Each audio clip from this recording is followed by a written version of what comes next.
Hello everyone, welcome to physics की vines. And आज हम लोग पढ़ने जा रहे हैं comparison between Coulomb's law and universal law of gravitation. सबसे पहले हमने कूलम्ब्स लॉ का फॉर्मूला अभी इसी चैप्टर में देखा है। वो आया था एफ इलेक्ट्रोस्टैटिक्स इक्वल टू के Q1 Q2 upon R square. And जो हमारा यूनिवर्सल लॉ ऑफ ग्रेविटेशन है उसका जो फोर्स का फॉर्मूला आता है एफ ग्रेविटेशन, वो आता है G capital M small M upon R square. तो यहां पे आप देखेंगे कि यहां पे के ई कांस्टेंट है इलेक्ट्रोस्टैटिक्स का, मतलब कूलम्ब्स लॉ का, और जो जी है वो universal law of gravitation constant है। एंड एक सबसे पहले शुरू करने से पहले मैं एक बात बता देना चाहता हूं, यहां पे जो कूलम्ब्स लॉ है वो भी 1 अपॉन आर स्क्वायर पे डिपेंड करता है, और जो यूनिवर्सल लॉ है, लॉ ऑफ ग्रेविटेशन है, वो भी 1 अपॉन आर स्क्वायर पे डिपेंड करता है। आप फॉर्मूले पे देख सकते हैं। चलिए अब आते हैं, थोड़े कंपैरिजन करते हैं। सबसे पहला on the basis of type. अच्छा चलिए एक क्वेश्चन पूछते हैं, क्या कभी आपने ऐसा सुना है कि मास पॉजिटिव है? नहीं, ये तो सुन लिया होगा। नहीं, मास नेगेटिव है, क्या कभी आपने ऐसा सुना है? नहीं, आपने नहीं सुना होगा। बट अगर मैं बोलूं क्या कभी आपने ऐसा सुना है कि उस पे चार्ज पॉजिटिव आया, उस पे चार्ज नेगेटिव आया, तो आप बोलोगे यस। तो हम लोग यहां पे बोल सकते हैं कि जो चार्ज है, बेसिकली हमारे पास जो चार्ज है वो दो टाइप का हो सकता है। एक हो सकता है पॉजिटिव और एक हो सकता है positive charges and negative charges. But भैया जो मास है, मास कैसा होगा? Always positive in nature. कोई डाउट? कोई डाउट नहीं। एक बार ना ऐसे मैं अपने क्लास में था, कंफ्यूजन बच्चे को आ गया कि सर जो मेरा चार्ज है, चार्ज तो नेगेटिव होता है, तो क्या उसका मास भी नेगेटिव होगा? एक बच्चे ने डाउट पूछा था, मतलब ऑल्दो इट इज वेरी, लेकिन डाउट आया था, ये बड़ी बात है बच्चे का। तो याद रखिएगा, मास हमेशा पॉजिटिव इन नेचर होता है, but charge can be positive, can be negative. ठीक है, okay. Next is on the basis of nature. अब नेचर का मतलब क्या? अट्रैक्टिव या फिर रिपल्सिव। तो देखिए, हमने पहले ही बोला है कि चार्ज हमारा पॉजिटिव भी है और चार्ज हमारा नेगेटिव भी हो सकता है। तो चार्जेस के केस में, मतलब जो इलेक्ट्रोस्टैटिक फोर्स है भैया, इलेक्ट्रोस्टैटिक फोर्स रिपल्सिव भी हो सकता है, हमने देखा है, एंड अट्रैक्टिव भी हो सकता है। रिपल्सिव एंड अट्रैक्टिव बोथ हो सकता है। बट याद रखिएगा, जो ग्रेविटेशनल मतलब यूनिवर्सल लॉ ऑफ ग्रेविटेशन वाला फोर्स है, gravitational force, it is always attractive in nature. It is always attractive in nature. ये बात बहुत इंपॉर्टेंट है, याद रखिएगा इसको। मतलब अगर कोई एक मास है कैपिटल एम और कोई एक मास है स्मॉल एम, तो इन दोनों के बीच में हमेशा अट्रैक्शन ही होगा, इनके बीच में रिपल्सन कभी नहीं होगा। और आप खुद सोचो, आप कोई भी ऑब्जेक्ट को अगर ड्रॉप करोगे अर्थ के सरफेस से, तो भी वो कहां आएगा? अर्थ के पास। ऐसा थोड़ी ना है कि वो दूर भाग जाएगा उससे। बट अगर दो चार्ज पार्टिकल सेम नेचर के, मतलब अगर एक पॉजिटिव है दूसरा भी पॉजिटिव है, तो उन दोनों के बीच में क्या होगा? रिपल्सन होगा। बट एक पॉजिटिव चार्ज है एक नेगेटिव चार्ज है, तो अट्रैक्शन होगा। तो on the basis of nature भी हम यहाँ पे कंपेयर कर चुके हैं। इसके बाद हमारा जो last comparison, it is very easy, on the basis of value of constant. देखिए, हमने यहाँ पे देखा कि जो इलेक्ट्रोस्टैटिक कांस्टेंट है वो है के ई। के ई का वैल्यू कितना आया? याद है आप लोगों को? 9 इंटू 10 टू द पावर 9। किस सिस्टम में? एमकेएस सिस्टम में आता है। ठीक है। और अगर हम लोग ग्रेविटेशनल कांस्टेंट जी की बात करें, तो ये शायद 6.67 इंटू 10 टू द पावर -11।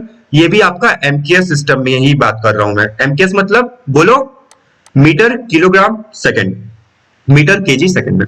ठीक है। तो यहां पे हम लोग बोल सकते हैं कि जो इलेक्ट्रोस्टैटिक कांस्टेंट है उसकी वैल्यू बहुत बहुत बहुत बड़ी है जी से। ठीक है। So these are the basic comparison between Coulomb's law and universal law of gravitation. इससे ज्यादा कुछ ज्यादा कंपेयर करने के लिए नहीं है, एंड ये हमारे लिए उतना यूजफुल भी नहीं है। अब एक टॉपिक, छोटा सा, बहुत छोटा टॉपिक मैं पढ़ाने जा रहा हूं, बहुत छोटा सा चीज है, बट आगे आने वाले में इसमें क्वेश्चंस काफी सारे कराने वाला हूं। तो हम लोग इसको चलिए देख लेते हैं कि है क्या। Very important thing, superposition principle. Superposition principle मेरे को याद है आप जरूर एक जगह पढ़े होंगे, और वो होगा जब क्लास 11 शुरू किए होंगे और उसमें वेक्टर वाला एक चैप्टर आया होगा बेसिक मैथ में, तो आपने वहां पे पढ़ा होगा। मैं रिकैप करवाता हूं कि सुपरपोजिशन प्रिंसिपल है क्या। देखिए, बेसिकली सुपरपोजिशन प्रिंसिपल कहता है कि total force on a charge is the vector vector sum of all the individual force exerted by each of the other charges. English वैसे एज यूजुअल समझ में अपने को तो इंग्लिश आती नहीं है, हाँ अपन को आती है आराम वाली लैंग्वेज। जैसे कि मानिए मैं समझा रहा हूं, ये कोई चार्ज पार्टिकल है, लेट से ये कोई चार्ज पार्टिकल Q है और इसके आसपास हमने बहुत सारे चार्ज पार्टिकल्स रख दिए। तो लेट से ये कोई चार्ज पार्टिकल Q1 रख दिया, लेट से ये कोई चार्ज पार्टिकल Q2 रख दिया, लेट से ये चार्ज पार्टिकल, बहुत सारे चार्ज पार्टिकल, ऐसे मान लीजिए कुल n चार्ज पार्टिकल्स हमने इसके पास रख दिए। अब हमको निकालना था नेट फोर्स ऑन Q, तो हम यहां पे बोलेंगे जो नेट फोर्स ऑन Q, मतलब जो Q पे नेट फोर्स एक्सर्ट होगा, जैसे हमने बोला मान लीजिए दोनों सेम नेचर के होंगे, तो इसीलिए हमने डायरेक्शन F2 का इधर बना लिया, मतलब Q2 के कारण जो फोर्स लग रहा है उसका डायरेक्शन इधर बना लिया। सिमिलरली Q1 के कारण जो फोर्स लग रहा है उसका डायरेक्शन हमने इधर बना लिया।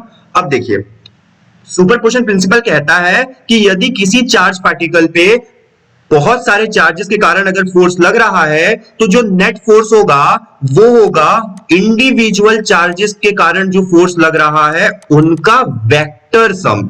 Important is vector sum. ऐसे कितने चार्जेस है, n चार्जेस है, तो ये हम लोग बोल देंगे Fn वेक्टर। ये बात समझ में आ रही है कि नहीं?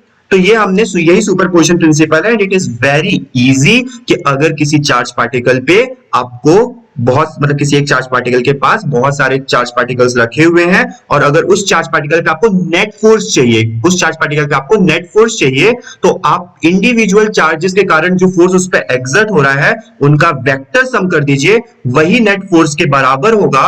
अब एक छोटा सा चीज और बता देता हूं, हालांकि तो इसकी जरूरत तो नहीं है बट फिर भी देखिए, मान लीजिए कोई एक चार्ज पार्टिकल है, इस पे इधर की तरफ कोई फोर्स आ रहा है लेट से F1 और लेट से इधर की तरफ कोई एक फोर्स आ रहा है F2। बेटा मैं कह रहा हूं ये डायरेक्शन मैंने बस फोर्स बना दिया है, फोर्सेस का डायरेक्शन बना दिया है, कोई चार्जेस होंगे जिनके कारण इस पे फोर्स लग रहा होगा।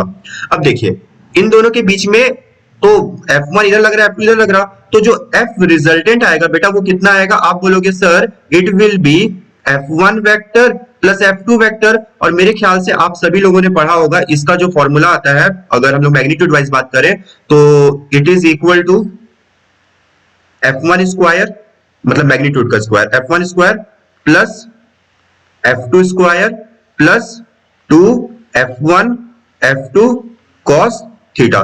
भैया ये फॉर्मूला तो हम सभी ने पढ़ा है और ये इसका मैग्नीट्यूड वाइज, अगर मैग्नीट्यूड वाइज फोर्स की बात करें तो ये आ जाएगा, इसका रिजल्टेंट फोर्स का मैग्नीट्यूड आ जाएगा, डायरेक्शन भी हम लोग निकाल लेंगे।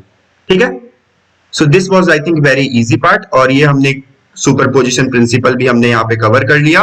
अब हम लोग नेक्स्ट लेक्चर में कुछ क्वेश्चंस करेंगे, काफी इस पे कूलम्ब्स लॉ पे क्वेश्चन करेंगे एंड फाइनली हम लोग आगे बढ़ेंगे इलेक्ट्रिक फील्ड वाले टॉपिक पे। तो तब तक के लिए बाय बाय। टेलीग्राम ज्वाइन कर लीजिएगा, उसका लिंक मैंने डिस्क्रिप्शन में दे दिया है और कोई भी बात होगा तो जरूर मेरे से शेयर करिएगा अगर मेरे लायक है तो। ठीक है, चलिए हम लोग मिलते हैं नेक्स्ट क्लास में। Bye bye, have a nice day.